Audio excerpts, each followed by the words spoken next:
Friends, आज हम question लेकर आए हैं एक्सपोनेंट्स एंड पावर्स के प्रीवियस ईयर के क्वेश्चंस जो 5 इयर्स में पूछे गए थे। और इनमें से कुछ क्वेश्चंस हम इसी वीडियो में करेंगे, जिसमें हम क्या कोशिश करेंगे कि क्वेश्चंस को कितना शॉर्टली हम कर सकते हैं। इसमें आपकी बेसिकली रिक्वायर्ड होता है कि आपकी कैलकुलेशन थोड़ी अच्छी होनी चाहिए, जो कि आपके प्रैक्टिस के थ्रू ही बढ़ेगी।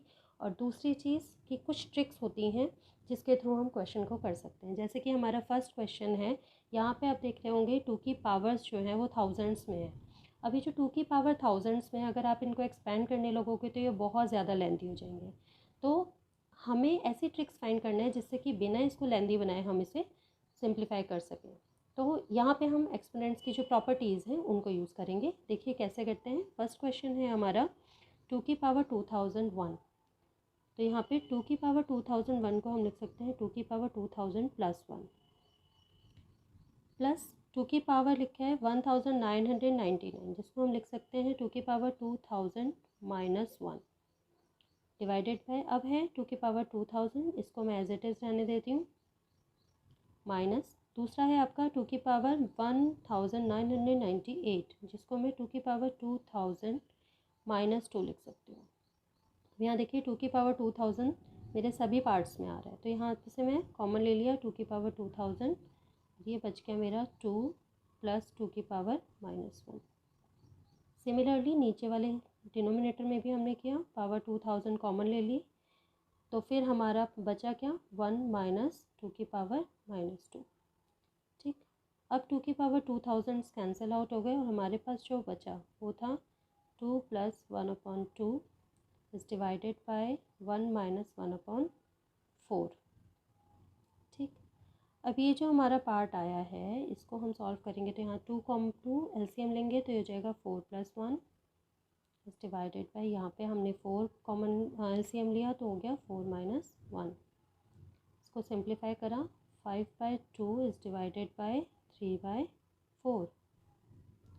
अब 5/2 इंटू 4/3 भी लिख सकते हैं हम इसको। अब यहाँ से क्या हुआ, कैंसिल आउट हो गए और बचा 5 2 ज़ा 10/3। तो हमारा जो फर्स्ट क्वेश्चन का आंसर है वो आया 10/3। तो हमारा ऑप्शन था 10/3 बी, तो बी इज़ दी आंसर। ठीक है, फिर हमारा जो सेकंड क्वेश्चन है उसको देखते हैं। सेकंड क्वेश्चन है हमारा x की पावर -1 प्लस वाई की पावर -1 की होल पावर -1। ये क्वेश्चन जो है ये हमारा बहुत ही आसान है।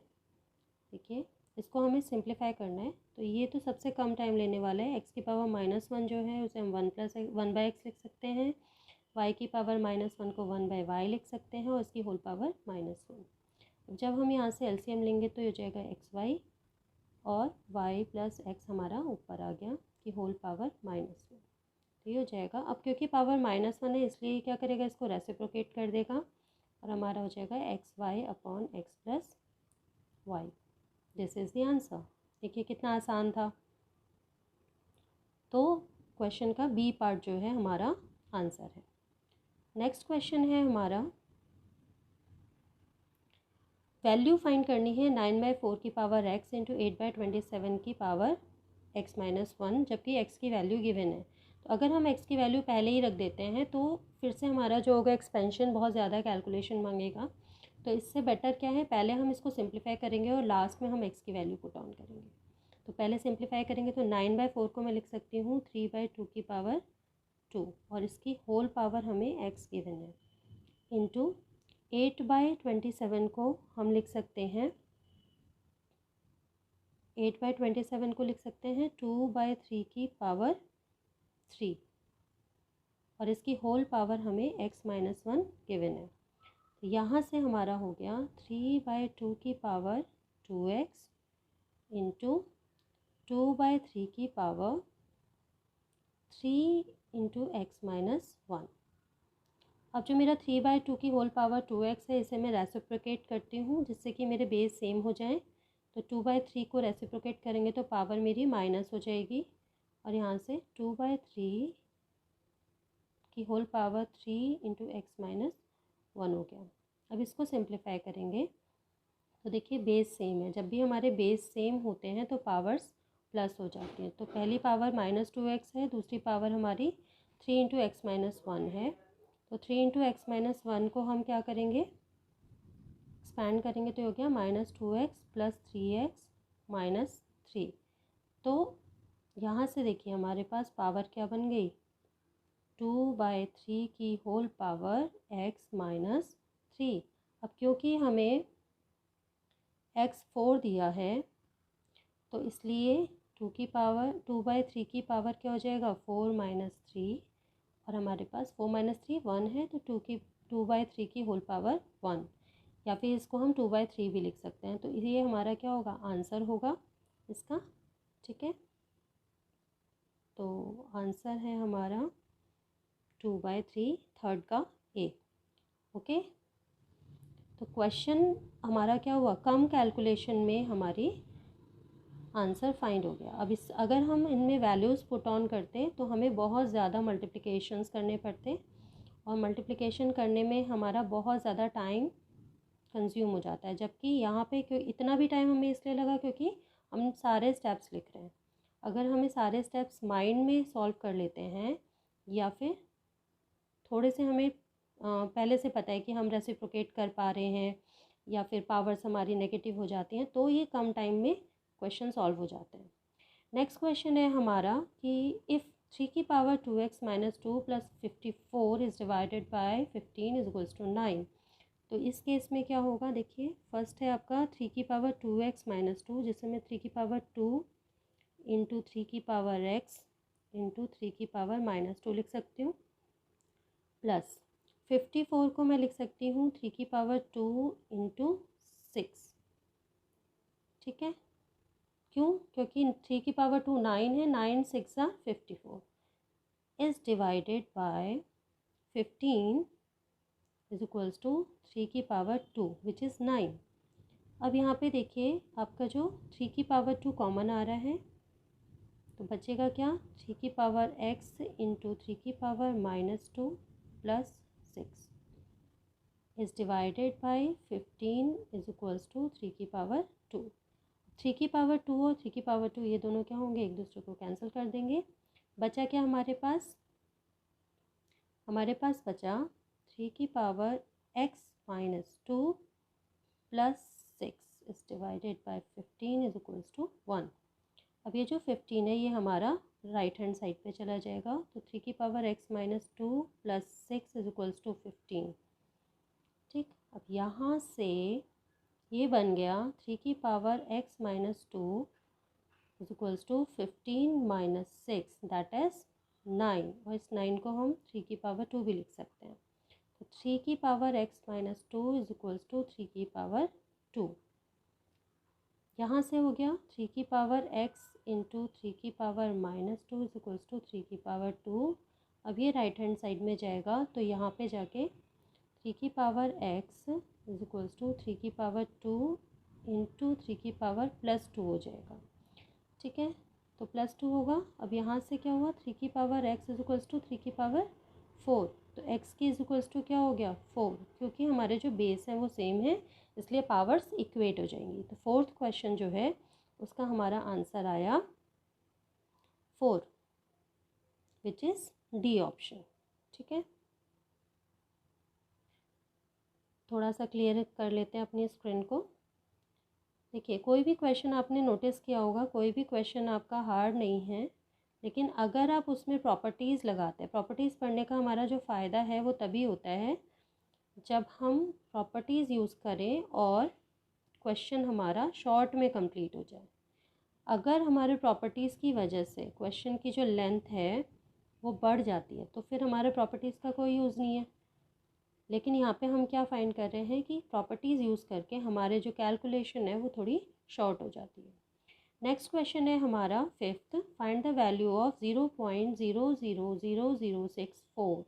इसको मैं क्या लिख सकती हूँ, 64 इज़ डिवाइडेड बाई 1, और यहाँ पे 4 तो ज़ीरो है हमारे पास, और दो वैल्यूज़ है 6 और 4, तो ये आ गया। इसकी होल पावर मेरी हो गई 5/6।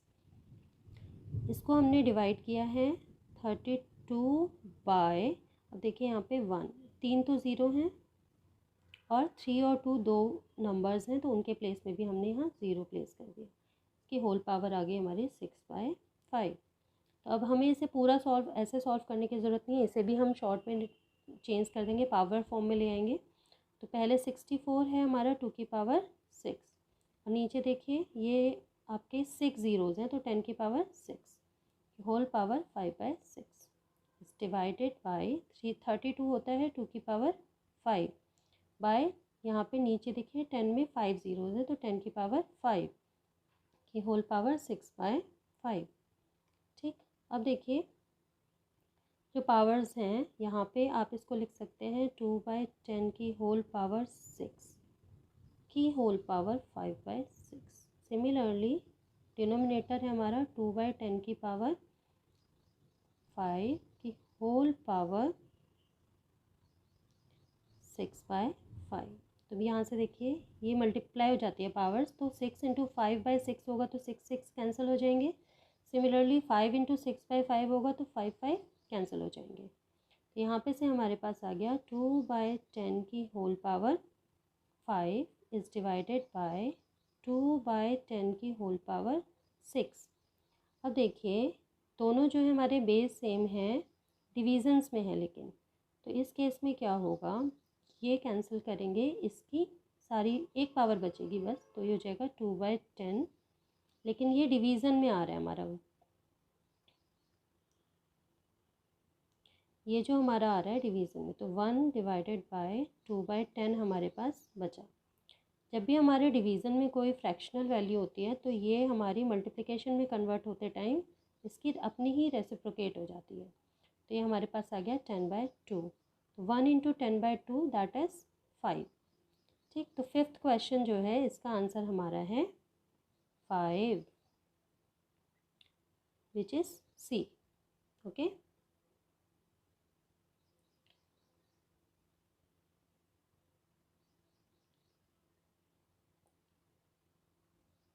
ठीक है, तो नेक्स्ट क्वेश्चन हम लेंगे सिक्स्थ। एक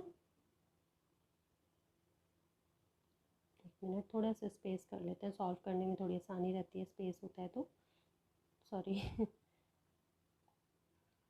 ठीक है, नेक्स्ट क्वेश्चन है हमारा, इफ़ 3/2 की पावर 2 इंटू 2/3 की पावर -4, तो आप फाइंड करना है वैल्यू ऑफ x की पावर -2। तो इसको हम करने के लिए क्या करेंगे, x की जो वैल्यू है सबसे पहले हम इसको सिंप्लीफाई कर सकते हैं। ये हमारी है 3/2 की पावर 2 इंटू 2/3 की पावर -4। तो सबसे पहले हम इसी को सिंप्लीफाई कर लेते हैं, बेस सेम कर लेंगे। बेस सेम करने के लिए हमें क्या करना होगा, 3/2 की पावर 2 इंटू, अब ये जो 2/3 है इसे भी मैं 3/2 के फॉर्म में कन्वर्ट कर रही हूँ, तो क्योंकि मैंने इसे रेसिप्रोकेट किया है इसकी पावर पॉजिटिव हो जाएगी, पावर पॉजिटिव है। अब दोनों जो बेस हैं वो दोनों हमारे सेम हैं, और पावर्स जो हैं बेस सेम होने पे प्लस हो जाते हैं। तो 3/2 की पावर 2 + 4 दैट इज़ 3/2 की पावर 6। तो मतलब x की जो वैल्यू है हमारी वो हमारी आ गई 3/2 की पावर 6। लेकिन हमें फाइंड क्या करना है, हमें फाइंड करना है x की पावर -2।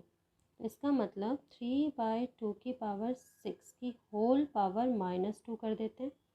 अब ये जो दोनों पावर्स हैं ये क्या होंगे, ब्रैकेट के दोनों तरफ हैं, इसका मतलब ये आपस में मल्टीप्लाई हो जाएंगे, और हमारे पास जो आंसर आएगा वो होगा 3/2 की पावर -6 2 ज़ा 12। तो 3/2 की पावर -12 ये हमारा आंसर आया। अब एक बार चेक कर लेते हैं, यहाँ पे देखिए 3/2 की पावर -12 आपको नहीं दिया हुआ है इसका, लेकिन आपको 2/3 की पावर 12 दिया। दैट मीन्स हमें जो आंसर है वो रेसिप्रोकेट करके गिवन है।